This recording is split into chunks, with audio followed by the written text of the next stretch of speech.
नमस्कार, आप देख रहे हैं रिपोर्टर एमडी।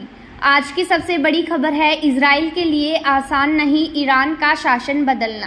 खामनेई के उत्तराधिकारी का है पूरा प्लान। इजराइल या अमेरिका आने वाले दिनों में ईरान के सुप्रीम लीडर तक पहुंच जाते हैं या शासन को बदलने की कोशिश में सफल होते हैं तो इसका असर क्या होगा? इस देश में सर्वोच्च नेता चुने जाने की प्रवृत्ति क्या है और खामनेई की गैर मौजूदगी की स्थिति में उनका उत्तराधिकारी कौन होगा? इस पद के लिए कितने दावेदार हैं और इनकी क्या खासियत है? चलिए जानते हैं इसके बारे में। पश्चिम एशिया में हालात तेजी से बिगड़ रहे हैं। इजराइल की तरफ से ईरान के परमाणु ठिकानों को निशाना बनाने और उसके सैन्य अधिकारियों को मार गिराने के बाद से स्थिति तनावपूर्ण है। ईरान भी जवाब में इजराइल के प्रमुख शहरों पर बैलिस्टिक मिसाइलों से हमला कर रहा है। इस बीच इजराइल के प्रधानमंत्री बेंजामिन नेतन्याहू और अमेरिका के राष्ट्रपति डोनाल्ड ट्रंप से अलग अलग मौक़ों पर दावा किया कि उन्हें ईरान के सुप्रीम लीडर अयातुल्ला खामनेई के ठिकाने की बिल्कुल सही जानकारी है। इस बीच इजराइल ने खुली धमकी दी कि अयातुल्ला खामनेई अब जिंदा नहीं बचेंगे। माना जा रहा है कि इजराइल ईरान के सुप्रीम लीडर को निशाना बनाकर देश के शासन में बदलाव करना चाहता है। दूसरी तरफ अमेरिका ने भी कहा है कि डोनाल्ड ट्रंप ईरान को लेकर कोई भी फैसला अगले 2 हफ्तों में कर सकते हैं।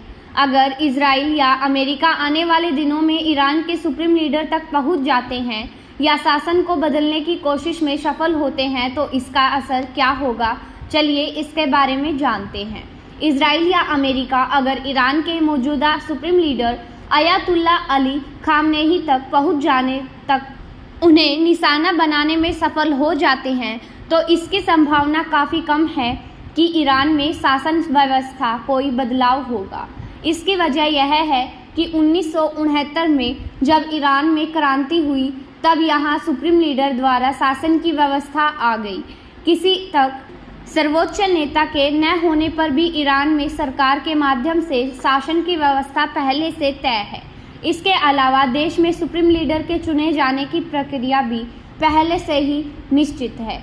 विशेषज्ञ सभा के उम्मीदवारों को चुनने वाली गार्डियन काउंसिल में 12 सदस्य होते हैं। इनमें 6 इस्लामिक फकीही और 6 न्यायविद होते हैं। गार्डियन काउंसिल न सिर्फ ईरान में स्थानीय राष्ट्रपति चुनाव लड़ने वालों को परखती है बल्कि चुनाव कराने और संसद से पास कानूनों को वीटो कराने का भी अधिकार रखती है। ईरान इंटरनेशनल की एक रिपोर्ट के मुताबिक देश में अगले सर्वोच्च नेता के लिए मुज्तबा खामनेई की दावेदारी सबसे मजबूत है। मुज्तबा मौजूदा supreme leader Ayatollah Ali Khamenei के दूसरे बेटे हैं और राजनीतिक तौर पर सबसे ज़्यादा सक्रिय हैं। मुज्तबा खामनेई का जन्म साल 1969 में ईरान के मशहद में हुआ था।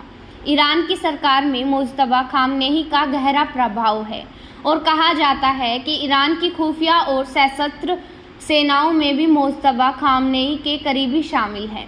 मुज्तबा ईरान इराक में हुए युद्ध में भी भाग ले चुके हैं। उन्होंने धार्मिक शिक्षा हासिल की है और वे इस्लामिक मामलों के जानकार हैं, लेकिन उनकी गिनती सिर्फ शतर के धर्मगुरुओं में नहीं होती है। मुज्तबा साल 1990 से ईरान की राजनीति में पर्दे के पीछे से सक्रिय है।